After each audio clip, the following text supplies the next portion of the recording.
Good evening. Good evening. Welcome very, very much to Conversations, where I'm pleased to welcome to the program tonight two people who can talk about the current situation, political and longer-term view of the situation in the United States and on a broader world scale. I'd like to introduce them, get right into the program. And on my far left is Viola Plummer. She's with the December 12th movement here in New York City. Yes. And Viola, welcome very, very much to Conversations. Thank you very much. Glad you were able to get here into the studio from your busy schedule. On my immediate left is Reverend Lawrence Lucas. He's with the Archdiocese of New York. And Reverend Lucas, welcome very, very much to Conversations. Thank you. Wonder if I might, you two work together in a certain sense in this December 12th movement, and I wonder maybe, Father Lucas, maybe you could talk a little bit about it if you could. When did it get started, and then maybe that could be a jump-off point for us to talk about politics and some of the developments of this country and what's going on in this world in a broader context. December 12 movement, as it is now, began as the December 12 coalition, and we began coming together particularly in terms of the question of police brutality and murdering of our youngsters particularly, although they don't mind, they spread it around to grandmothers and everything else. I then began to gel over several issues. One was the beating up of 5 Africans and 4 Latino brothers in the Rockland County Jail when some of the officers, although their regular uniform could suffice as KKK, but some of them even put on the sheet and went in and beat up on these brothers. And we began to see that this needed something more than just one organization, but a coalition, and that's the name. And then at that time, the Tawana Brawley thing came up, and we were calling to that until other folks took it over for a different agenda. And we've had a number of things in the city. Among the Day of Outrages was originally a December 12th thing, particularly that most important one of '88 and then subsequent one, although other folks have capitalized on the name and some of the slogans.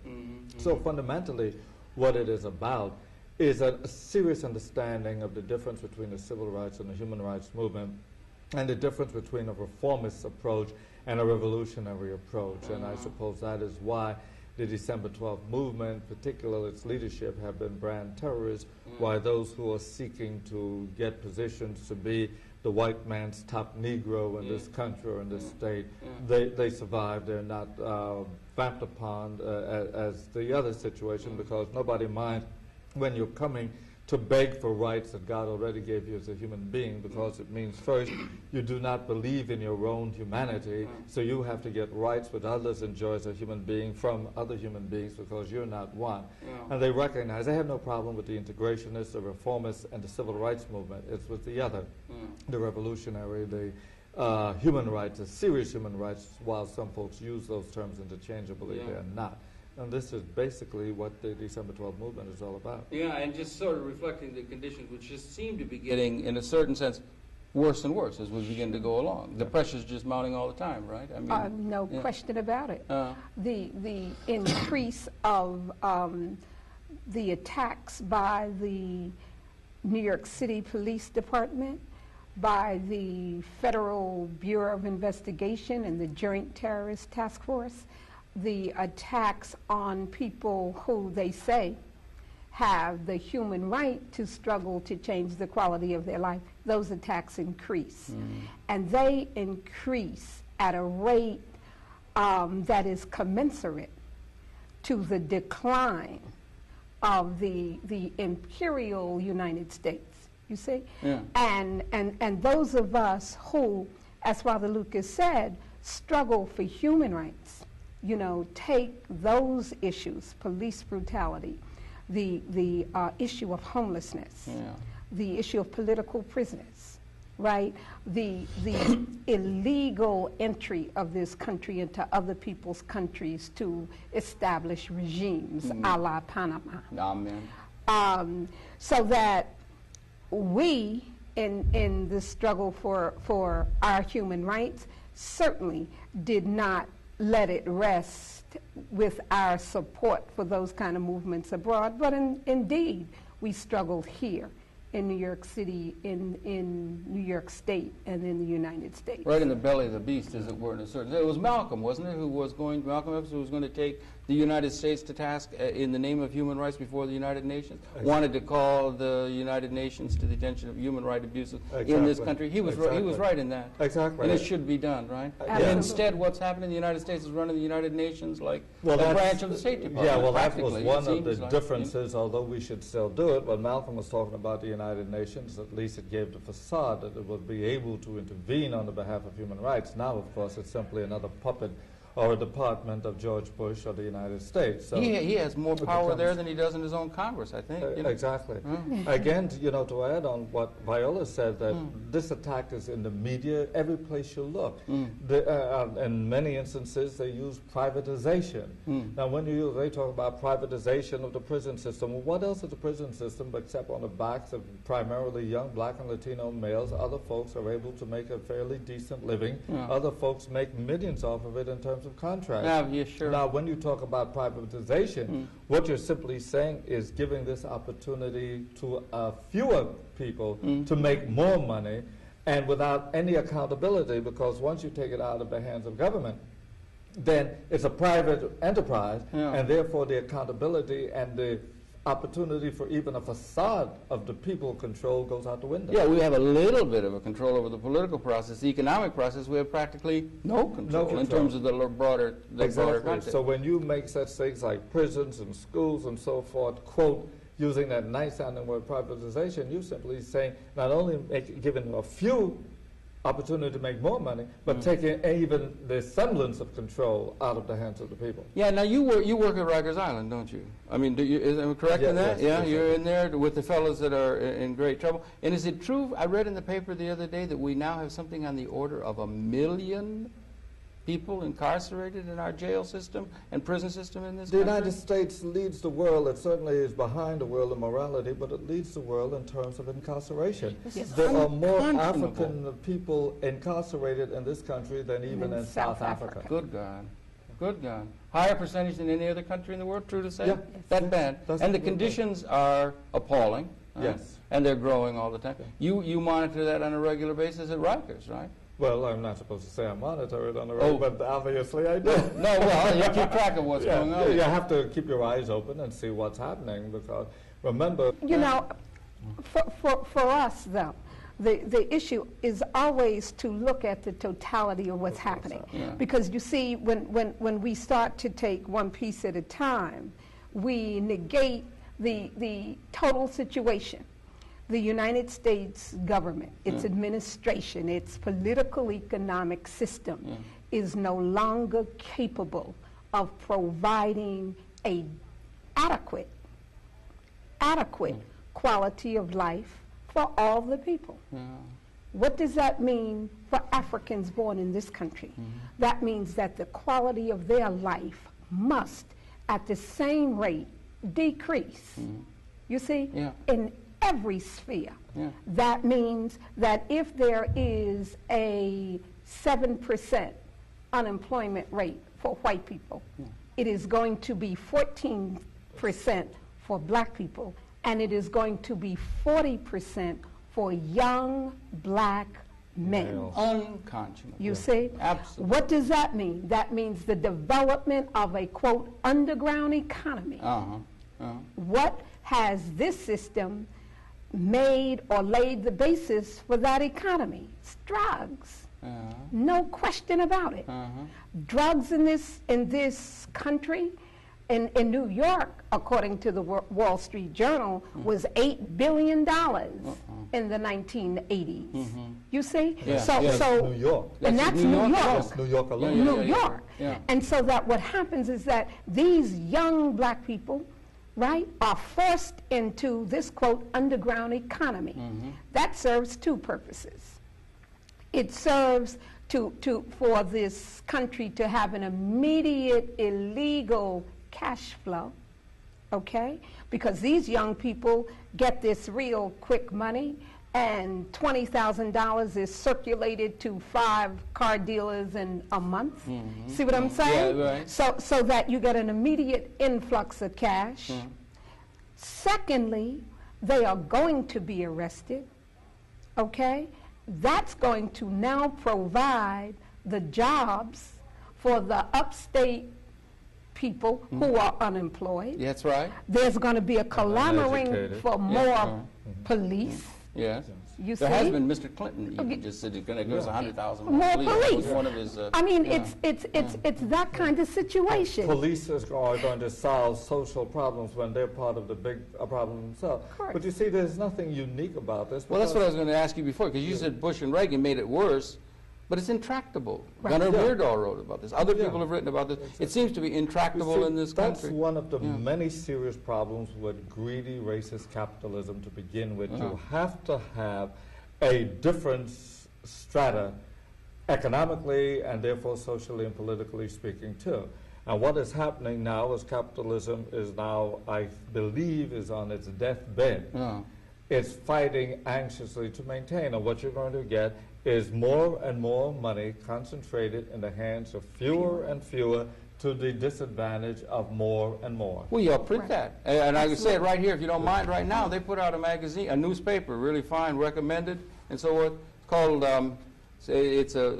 Arm the Masses, right? This is the newspaper they all put out, right? Right. And everything like that. And you had an article right in here that showed, and took it off the New York Times, that showed, I had showed it myself, it was published from the New York Times, income gain of the 1980, from 1977 to 1989, 77% of pre-tax income gain went to the upper 1% of the Percent of the population, and the lower percentage of the population lost. Right. More and more concentration at the top, fewer and fewer, more and more people that are just being left out in Exactly. terms of this economy, to the point where it's reaching boiling point.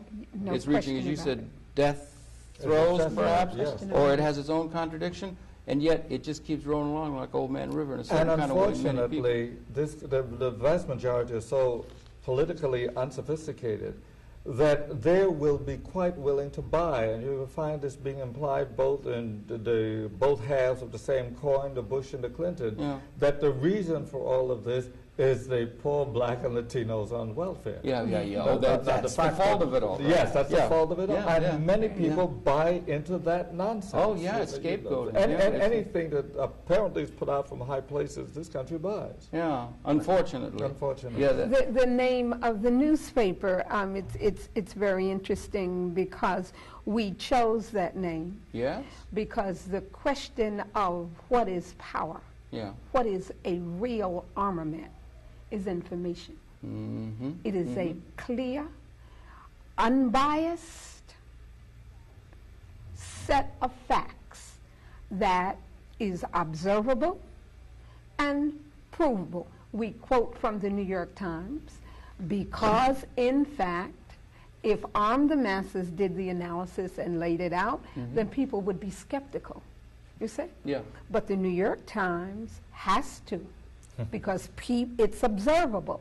You know, in the communities in which I live and work, it is crystal clear to the people who live there that they are poorer now than they had been the year before or the year before.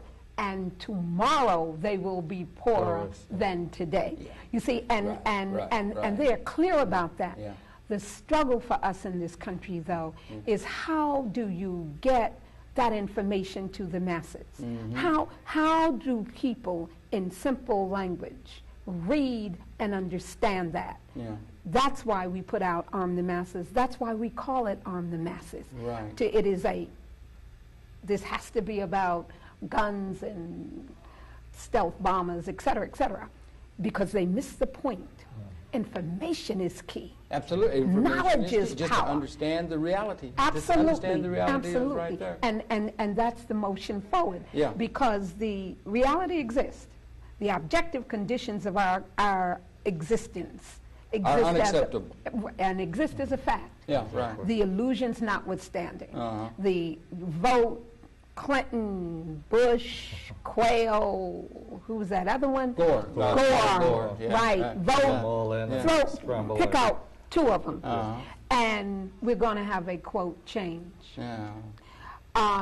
Pick out 1.5 and we'll have a change. Let's throw up Jesse Jackson and we'll have a change. Yeah, well, now Or there perhaps is- Al Sharpton and we'll have a change. You see what I'm saying?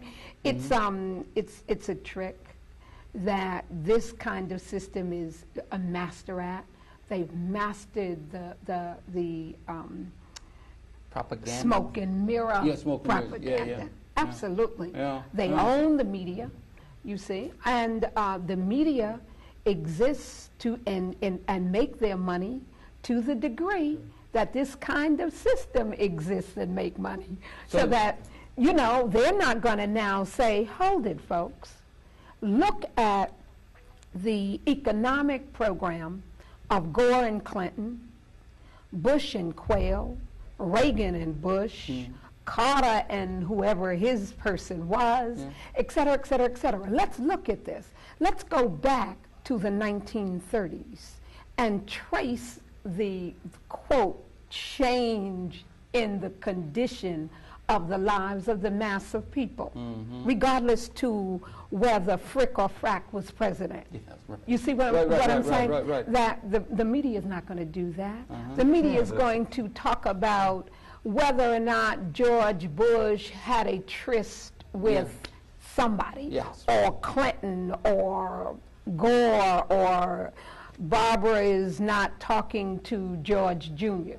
You know, I mean, they're not going to get to the essence of things to lay out in real terms the difference in the two programs. Yeah, or for anyone within the normal dialectic of political, exchange and the established political system to lay out a true alternative on the order that is required given the failures that seem to be systemic to the system itself. Right. Unless you're totally independent of the process, don't care who you put in that White House, there cannot be and there will not be any change. Right. Let's face it, we talk about the power of the president. The president is simply the stooge of the 5% that controls 85% of the wealth of this country. Yeah. And all of the agencies and institutions work. I'm glad Viola brought out the meaning of arm the masses, maybe to put some of the idiots in the FBI and the local police at rest, that while we have no opposition to arming for self-defense, but what we're talking about is arming with information. Yeah, See, anytime black folks use the term arm,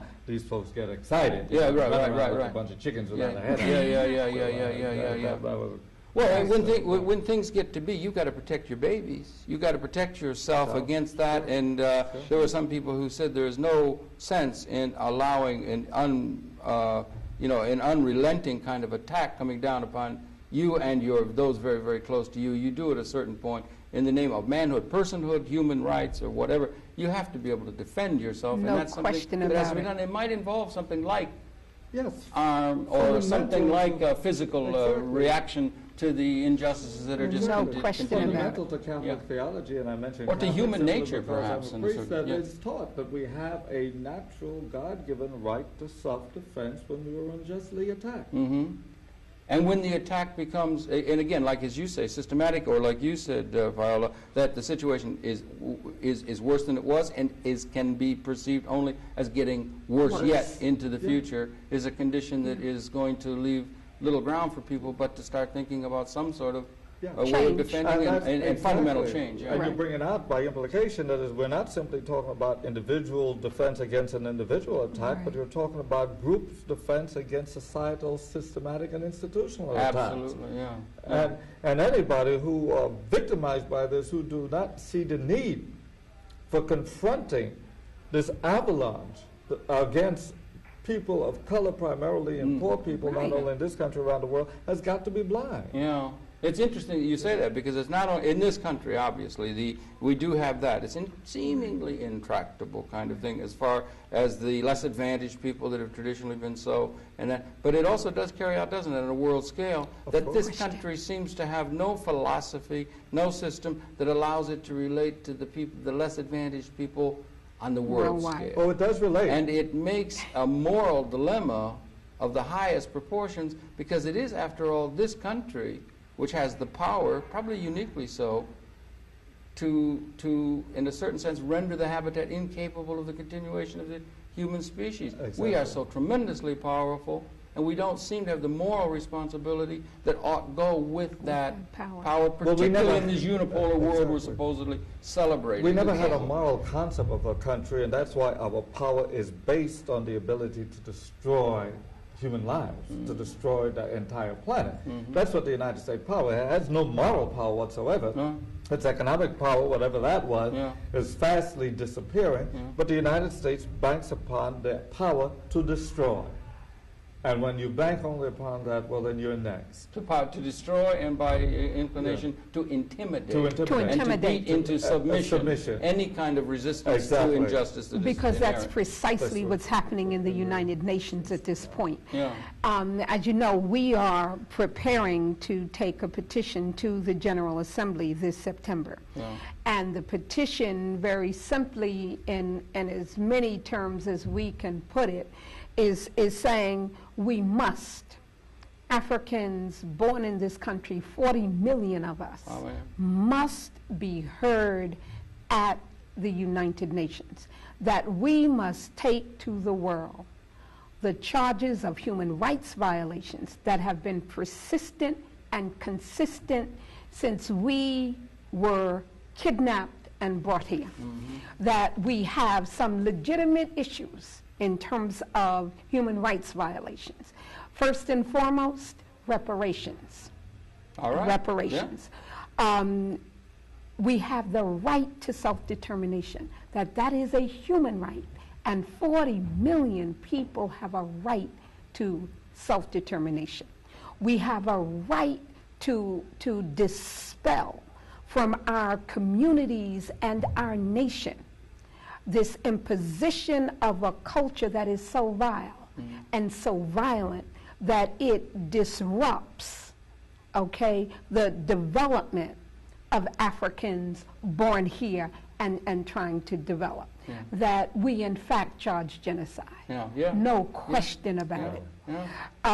And that the world body, as intimidated as it is at this point, as dependent as it is on the military and economic might through the World Bank and through the International Monetary Fund and through all of the world agencies that fund and grant to the developing countries, the countries of the South, that notwithstanding, they must take a position on the condition of the peoples that we talk about, because it cannot continue to exist and ignore that the conditions under which we live here in the United States, and that it must challenge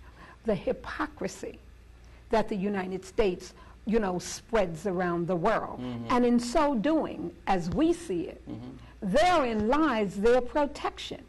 You see, that Panama must be brought to them in concrete terms, that the foreign policy that gave rise to their intervention in another country, kidnapping the president of that country, and bringing him here for trial, and insisting that our right to do our writ should run in all the world. In all the world. And I mean, I don't know what happened to international law or to the concept of sovereignty of nation or anything of that sort, but that our writ should run in all the world in order to, like with Libya now, they want to hand over 2 innocent people to us. It must be like a sacrifice to Kong or something that they're asking them to do to us. Absolutely. I mean, they're asking them to perform toward the United States, and it can't go on.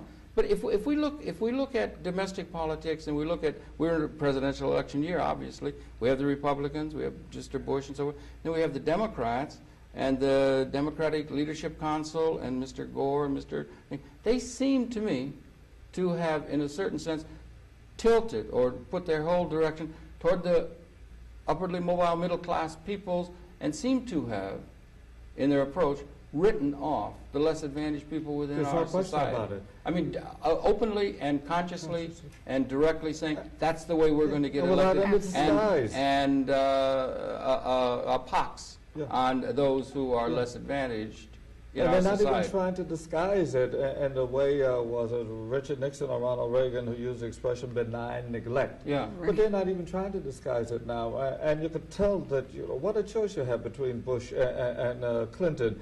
Here you have Clinton, again, in full support of Bush's foreign policy. Yeah, he's to the right. He's to the right I still of hear him. commentators. So what else is his foreign policy except the bully boy mentality? Yeah, absolutely. That Yeah. all of y'all have a right to do what we tell you to do. Yeah, that's right.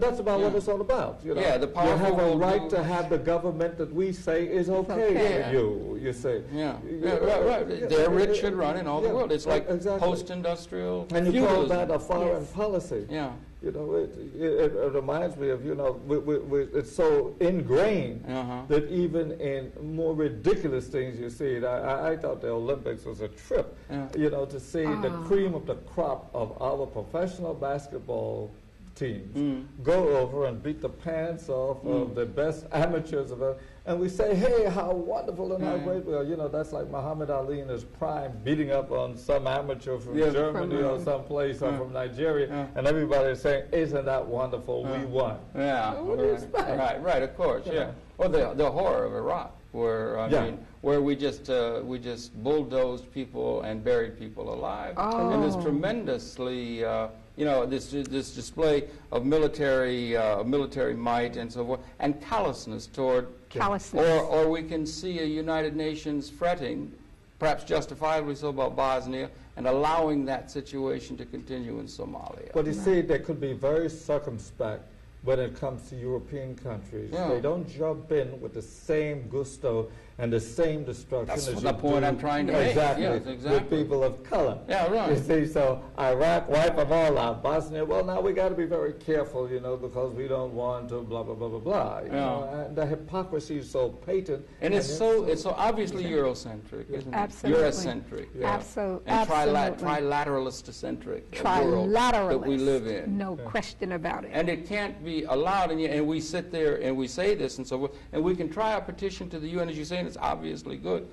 Position is in there, the UN is in their back pocket, the leadership of. Right.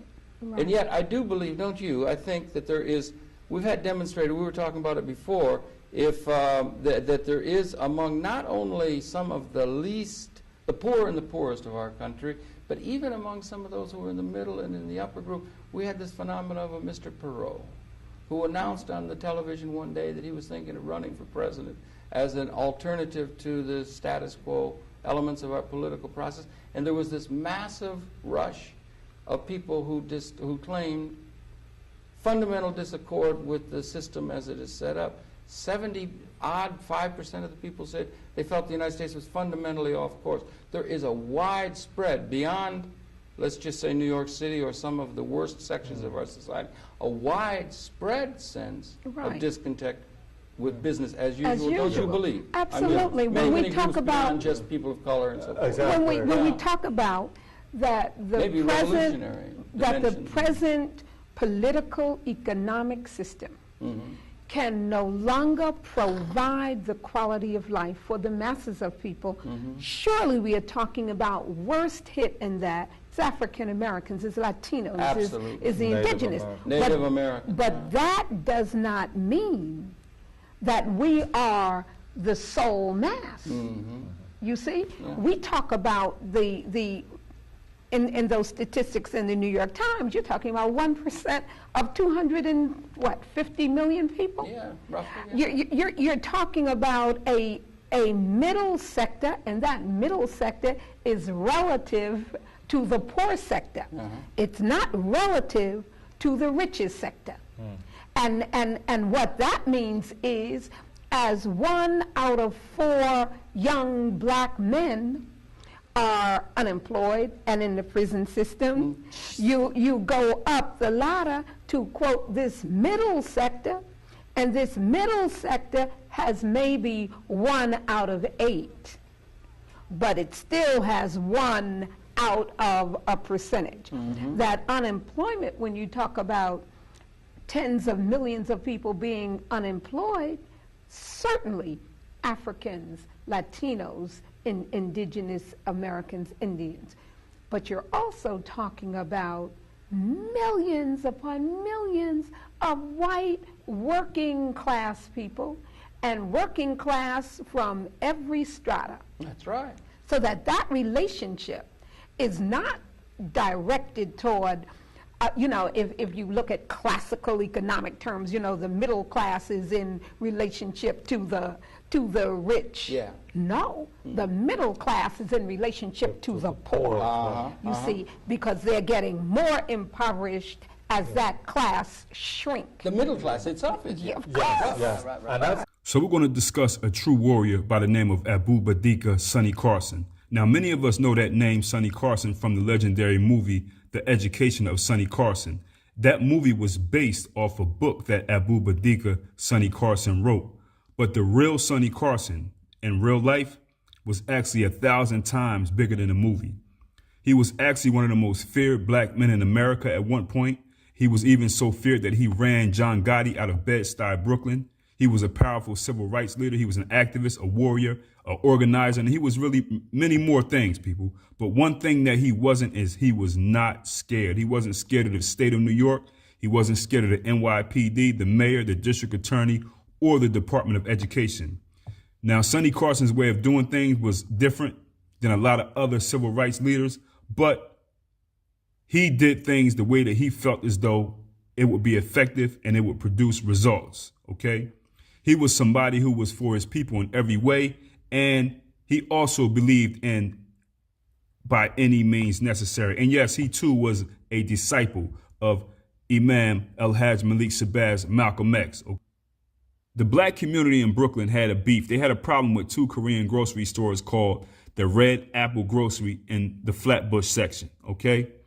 Now, this Red Apple grocery store is all over, by the way. I've seen them. I mean, they're in like Washington State, everywhere. They're a big deal now. But Red Apple grocery store. Now, you know that there's always going to be beef between any type of Asian or Korean or whatever grocery stores in black neighborhoods simply because they don't respect our humanity. They just want our money. And when you come in with that, it's going to be a problem. Anyway, people know that. They know when these things are like that. So something went on in the stores where they abused a woman, and Sonny Carson, he called for a boycott of these stores, okay? So for months, Sonny Carson and his people and protesters, they blocked the stores. They told black people not to shop with people who don't look like them. They didn't allow their people to go in there. They really were on the verge of shutting these stores down, like, listen, don't go there. David Dinkins, being a shine bone, buck dancing, bellhop coon that he is, he spoke out against the boycotts that the black people were doing in a speech publicly. He spoke out against the black people, and he took it a step even further. He even went down to one of these Red Apple grocery stores to show people, that he was against the protest. He went inside and purchased a carton of milk and walked out just to do it, just to show. So this guy, David Dinkins, that will show you more about the type of person that he is. But what could we expect? He's the mayor of New York, okay? There's so much more to this brother Sonny Carson, man. We could go on, and a lot of people don't talk about Sonny Carson. A lot of people don't know about Sonny Carson, but there's so many more stories, man. I mean, this was a real warrior for the people. He was a man who was respected by the white community and loved and respected by his own people. I mean, he's what they call a flamethrower. He said what he wanted to say, and he actually did it. Many people don't agree with his tactics, but anybody who calls himself an American or a patriot, and they say that they don't agree with Sonny Carson's tactics, they are a hypocrite, and they pretty much have a problem with black people doing things that white people do in order to get justice, okay? This is as American as it gets. A protest, doing things with violence. This is what Sonny Carson did, and he knew that. He knew that from a young age. You know what I'm saying? And that's just how it was. People who have a problem with how Sonny Carson went about things are clearly hypocrites. I mean, this is a black man who used the tactics that he knew about that were effective in his history. You know what I'm saying? That's just the way it is. But you got to understand, the white community has such a deep-rooted fear of black people that when a black man like Sonny Carson does this, one man, it could shake up the entire country. I'm Elombe Brathe. I'm with the Patrice Lumumba Coalition. And the Patrice Lumumba Coalition was founded on the 11th of November 1975, the same day as the People's Republic of Angola. It was founded to generate within the black community in the United States a support for the MPLA as opposed to UNITA and FNLA. As you may know, at that particular time, UNITA and FNLA were getting promoted as black nationalist organizations, whereas the MPLA was being projected as mainly a Marxist organization, which was to try to use subliminal anti-communism to draw the black community into support of UNITA. Since I have been involved in the struggle of African liberation for the last 32 years, at that particular time, of course, it was 1975, so it was from about 1956 to 1975, and had developed, a sound support base as far as African internationalism, Pan-Africanism, and black nationalism. We took it upon ourselves to try to alert the black community they were being taken for a ride.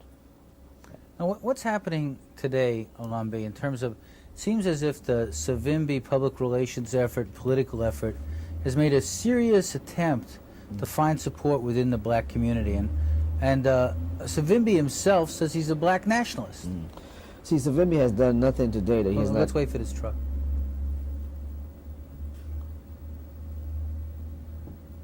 Savimbi today is the same Savimbi as yesterday. In 1975, he did the same thing, 75, 76, and even before that, he made serious inroads. To trace the history of Savimbi is to know a man who is a chameleon, of many colors. At one point, he, of course, wanted to become a part of the MPLA. He first was part of the FNLA, and when he eventually tried to become a member of the MPLA and could not get a hierarchy position, he then turned to FNLA. He became like the foreign minister for Roland Roberto.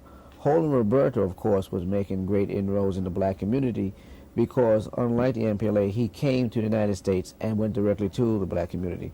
I can remember seeing Roland Roberto in the 1960s in Harlem at the Rockland Palace, at other functions, the Henry Lincoln Johnson Lodge Hall, where you appealed directly to black people about how FNLA was going to throw off the 500 years of Portuguese colonialism. As a result of that, he got a lot of help, a lot of aid, a lot of material goods. Went back to Zaire and set up a secondhand shop and sold the stuff. That was the kind of, to tell you where his character was coming from. As a matter of fact, the black community in the United States were the first people to really understand who Roland Roberto was.